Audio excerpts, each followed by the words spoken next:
Hi friends, welcome to our new YouTube channel NBY blogs and lifestyle. आज मैं new video लेके आई हूँ new moms के लिए जिन्होंने अभी अभी बेबी डिलीवर किया है या फिर जो एक्सपेक्टेड है उनके लिए मैं कुछ आज टिप्स शेयर करना चाहूँगी। कुछ ऐसे टिप्स हैं जो मैंने भी फॉलो किए हैं और मेरे लिए बहुत यूज़फुल रहे थे मेरे टाइम पे। तो चलिए देखते हैं कुछ टिप्स न्यू मॉम के लिए। जैसे मेरा पहला पॉइंट है कि जैसे ही आपको आपकी बेबी कंसीव करने की या फिर जैसे ही गुड न्यूज़ मिलती है तो ये ख्याल रखें कि आप उस टाइम पे या उस टाइम को लेके आगे तक हैप्पी रहे, आपका मूड अच्छा रहे। जैसे ही डिलीवरी के दौरान बहुत बार हमारे मूड स्विंग्स होते हैं या फिर ऐसे कुछ हमें परेशानी होती है, वॉमिटिंग की तकलीफ भी होती है कि कई लोगों को।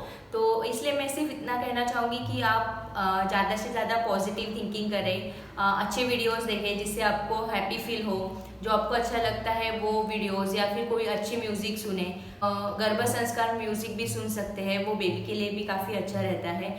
मैंने भी कुछ एक दो म्यूज़िक थे वो सुने थे, वो काफ़ी शांत है और अच्छे म्यूज़िक है। तो मैं कहना चाहूँगी बस अपना मूड अच्छा रखें और पॉजिटिव रहे।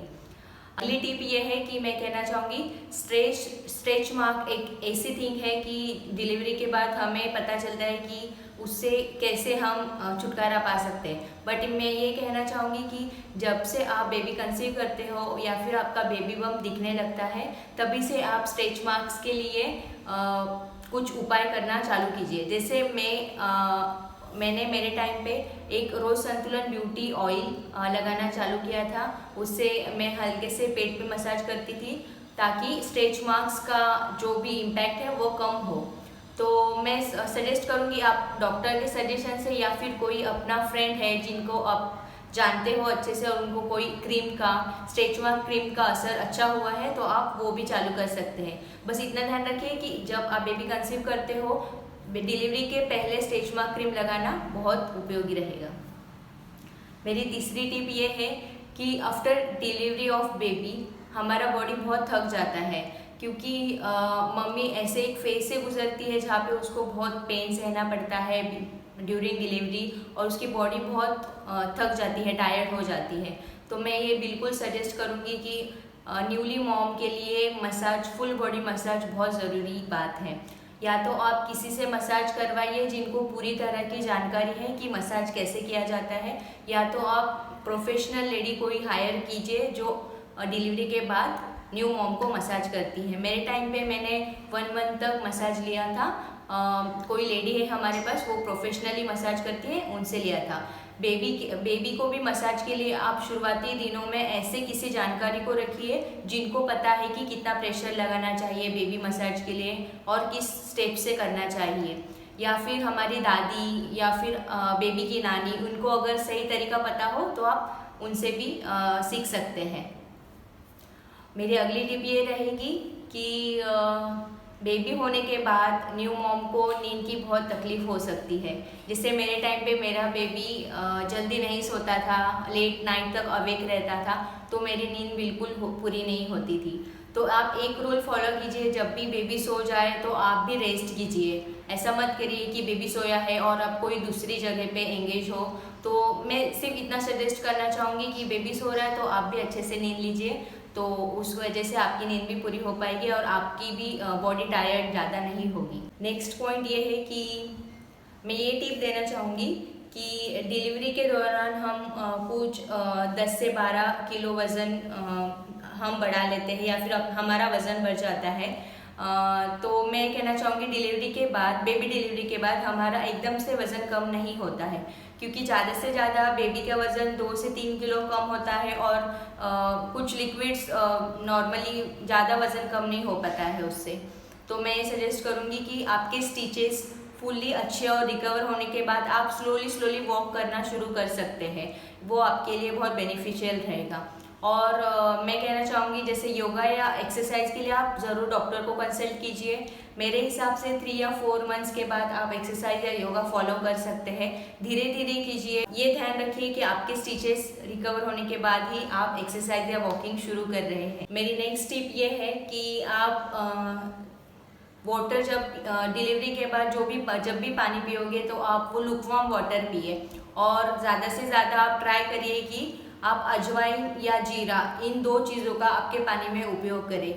अजवाइन और जीरे का पानी बहुत अच्छा रहता है, ये ब्रेस्ट फीडिंग मॉम्स के लिए बहुत अच्छा रहता है। उनको ब्रेस्ट फीड करने वाले मॉम्स को मिल्क इंक्रीज करने में हेल्प करता है। इसके लिए मैं अलग से वीडियो भी ज़रूर लाऊंगी कि आपको कैसे उसका फ़ायदा हो सके ब्रेस्ट मिल्क इंक्रीज करने के लिए। और नेक्स्ट बात ये है कि आपको डिलीवरी के बाद भी डॉक्टर कुछ मेडिकेशंस देते हैं, तो जैसे मल्टीविटामिन टैबलेट या फिर दूसरी कोई टैबलेट हमारे साथ कंटिन्यू होती है।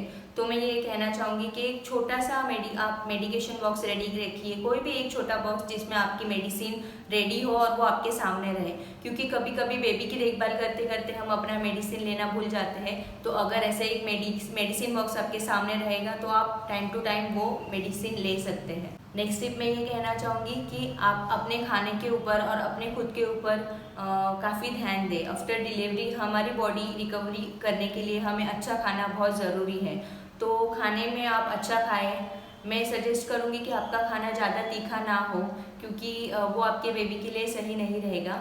शुरुआती दिनों में 2 से ढाई महीने तक आप लाइट खाना खाइए और टाइम टू टाइम खाना खाइए। आप कोई भी आपका मील स्किप मत कीजिए, क्योंकि आप जैसे हेल्दी खाना खाएंगे आपको ब्रेस्ट फीडिंग के लिए उतनी ही हेल्प होगी। नेक्स्ट पॉइंट मैं ये कहना चाहूँगी, ये बहुत इम्पोर्टेंट टिप है। आप एक दुपट्टा लीजिए जो आपके कान को और हेड को कवर करे, क्योंकि आफ्टर डिलीवरी हम इतने कमज़ोर हमारी बॉडी इतनी कमज़ोर हो जाती है, तो कोई भी वायरल इन्फेक्शन या फिर कोल्ड हमें जल्दी से पकड़ सकता है बाहर की ठंडी हवा से, या फिर हमारे कानों में कोई ठंडी हवा के वजह से हमें कोल्ड या वायरल हो सकता है। तो वो हमारे बेबी को भी ना हो जाए, उस हिसाब से आप प्रिकॉशन लीजिए और 40 to 50 डेज तक वो स्कार्फ आप हेड पे और कान को कवर करके रखिए। और दूसरी चीज़ है, आप आपके फीट भी सॉक्स से ढके रखिए हमेशा, वो भी आपके लिए बेनिफिशियल है। मैं नेक्स्ट स्टेप यह देना चाहूँगी कि अगर आपकी नॉर्मल डिलीवरी होती है तो आप जो स्टमक को फिट रखें वो डिलीवरी बेल्ट यूज़ कर सकते हैं, बट अगेन आप डॉक्टर का सजेशन लीजिए कि आप कभी और कभी कितने दिनों बाद वो बेल्ट यूज़ कर सकते हैं। बट अगर आपका सी सेक्शन हुआ है तो मैं ज़रूर मेंशन करूँगी कि और आप डॉक्टर से भी कंसर्न कीजिए, कोई भी दुपट्टा या बेल्ट आप अपने पेट पे ना बांधें, क्योंकि हमारे स्टिचेस बहुत डेलिकेट होते हैं। तो इस बारे में मैं आपको ज़रूर कहूँगी कि डॉक्टर से सजेशन लीजिए।